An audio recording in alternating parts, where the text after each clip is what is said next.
Hey there, so in this video today we are going to talk about sex-linked genes. This is from our packet page 89, and as you can see I've already cut out my packet page and glued it into my notebook so that it is flat onto my notebook. So we've been talking about genetics and types of inheritance patterns, codominance, incomplete dominance, and of course just regular dominance. But today we're going to look at a very special type of inheritance, and this type of inheritance is for genes that are located on either the X chromosome or the Y chromosome. So our first question here, is there a special pattern? Yes, absolutely, right? Just like some traits can be codominant, where both are expressed, some traits can be linked to a specific chromosome. And in this case, we're talking about the sex chromosomes. So they're located, and so genes that are located on a sex chromosome are said to be sex-linked. So in this case, it does matter, right, whether the offspring is going to be male or female, right? That will play a factor into determining the probability of a sex-linked trait being passed on. The X chromosome is much larger than the Y chromosome, so most sex-linked diseases are found on the X chromosome. Because most sex-linked traits are found on the X chromosome, you're also more likely to have a sex-linked trait if you are a male. So males are more likely, I spelled that wrong, likely to express sex-linked traits. This is because if you are biologically male, right, you only have one X chromosome, right? Your XY. So it only takes one copy of the trait for a male to express it, whereas females, because females have two X chromosomes, they would have to get two copies of the trait in order for it to be expressed. So sex-linked traits are much more common in males than in females. And we're going to take a look at exactly what that means down here in our two examples. So example number one, we're talking about color blindness. So there are 3 human genes associated with color vision that are located on the X chromosome. Males have 1 copy of genes located on the X chromosome, and females have 2 copies of genes located on the X chromosome.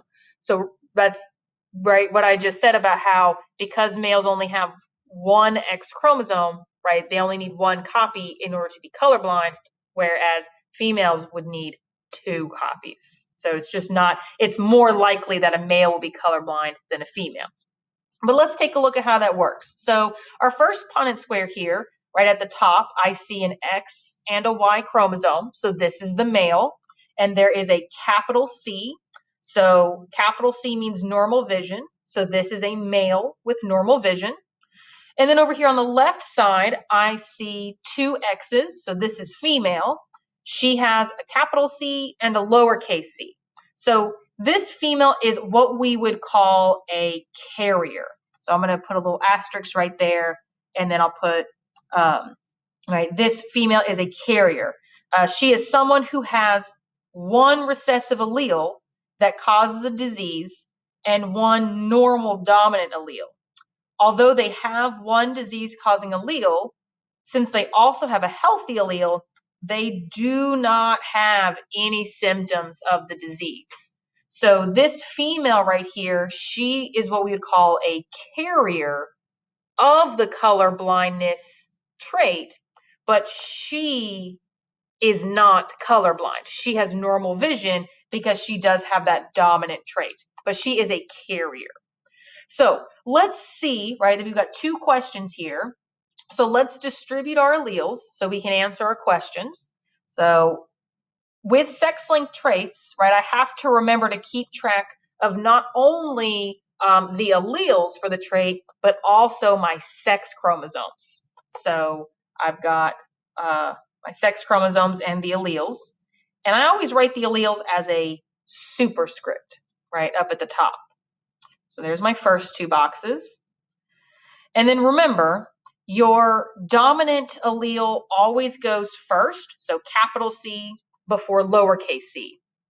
And again, I know I've said this a lot, but sometimes our letters, right, as capital and lowercase, they look similar, right? A capital C and a lowercase c look really, really similar. So in order to make sure that I don't misread my own handwriting, I placed a little line above the lowercase c here to remind myself that this is a lowercase c. And then I'll do the same thing over here, right? So that I know that this is a lowercase c, but this one is an uppercase c, because they do look very similar. So just a handy trick there. So the first question, they want to know, what percentage of their children will be colorblind? Well, there's only two lowercase c alleles. This daughter, she will have normal vision because she has the capital C. But this son, right, the only allele he has is that lowercase colorblind allele. This son is normal. This daughter is normal. So the percentage of children that will be colorblind is 25%, right? Only this son will be colorblind. The other three will be normal. Then the second question, what percentage of their daughters will be carriers? So they're not asking about offspring in general. They're asking about just the daughters. So if I kind of just cover up this side, looking at just the daughters, what percentage will be carriers? 50%, right? This daughter is normal. This daughter is a carrier. 1 out of 2 is 50%, right? Because the question asks what percentage of the daughters will be carriers, not what percentage of the offspring, daughters. So 1 out of 2 daughters will be carriers, so that is 50%. Okay, let's take a look at our second example here. So here I have a male and what looks to be a lowercase c. And then here I have a female with an uppercase and a lowercase c. So I'm going to distribute my alleles.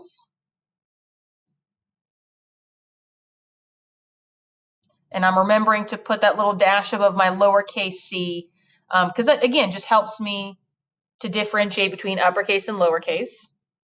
All right, so here's my Punnett square. So first question, what percentage of their children will be colorblind?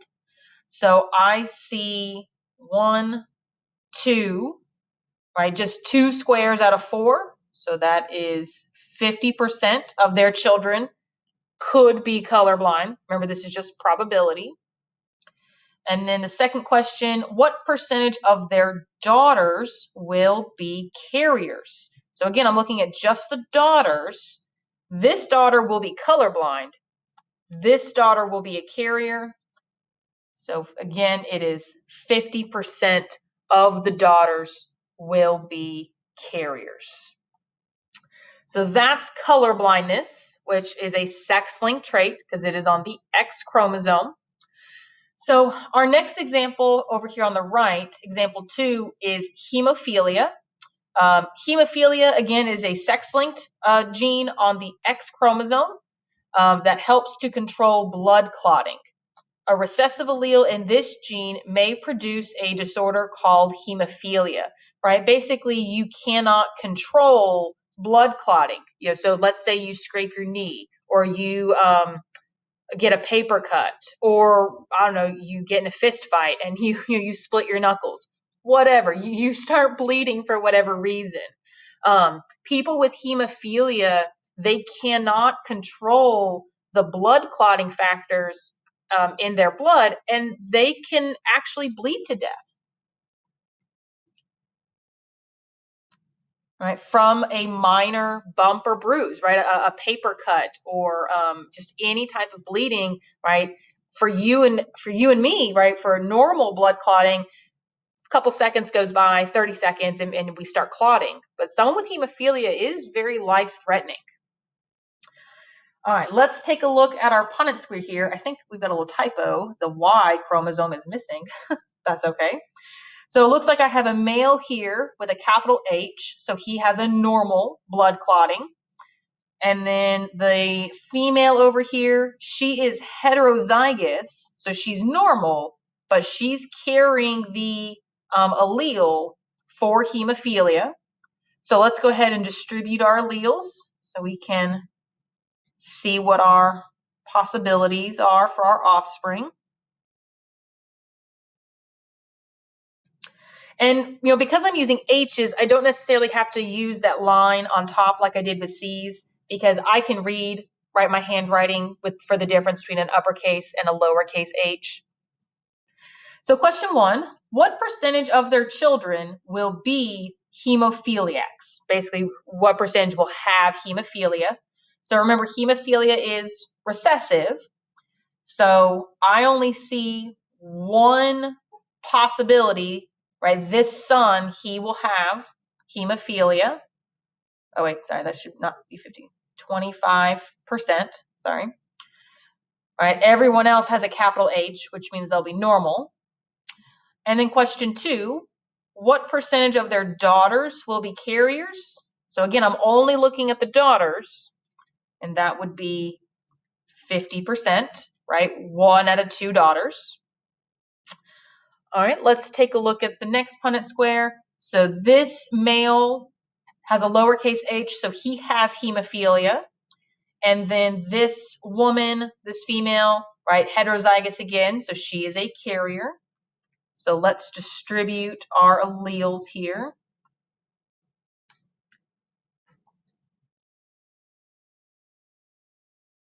So question 1, what percentage of their children will be hemophiliacs? 50%. What percentage of their daughters will be carriers? Just the daughters. 50%. Right, this daughter's a carrier. This daughter has hemophilia. So with sex-linked traits, both males and females can obviously express sex-linked traits.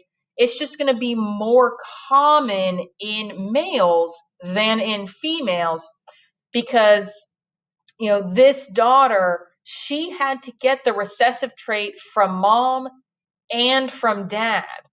Whereas the male, right, her brother here, right, the only thing dad can give his son is a Y chromosome, which means if mom is a carrier, there's a 50-50 shot that her son will have hemophilia or will be colorblind, or will express whatever that trait is.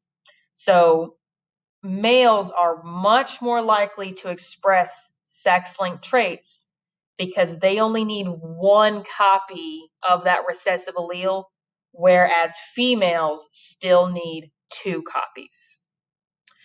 So down here at the bottom is just a list of different sex-linked diseases. We covered colorblindness and hemophilia, but there's also something called muscular dystrophy, where your muscles, they weaken over time, and it is fatal. It's just severe muscle loss. And then down here in the bottom right, talking about pedigrees, we will get to pedigrees here in the next couple of days, but it's very important to remember when we're talking about sex-linked traits that for males, you either have the disorder or you don't, right? Normal, has the trait. But females can be normal, express the trait, or be a carrier. Being a carrier can only happen for females, and it's only for sex-linked traits, okay? That's the only way a female's a carrier, is for a sex-linked trait, if she has just one copy of that recessive allele. Okay? The last bit of our notes is in your Nearpod. So once you have finished this video, you will head over to the Nearpod where you will take a look at some examples of sex-linked traits. The Nearpod will tell you what to copy down into your notebook. And then we will briefly discuss multiple allele traits where you have, instead of just two alleles, right, dominant, recessive, for multiple allele traits, you have three or more alleles that factor into a trait. So you can have dominant, recessive, more recessive, and the most recessive.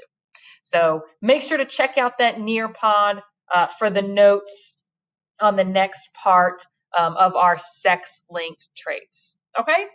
As always, if you have any questions or concerns, just let me know. See you later.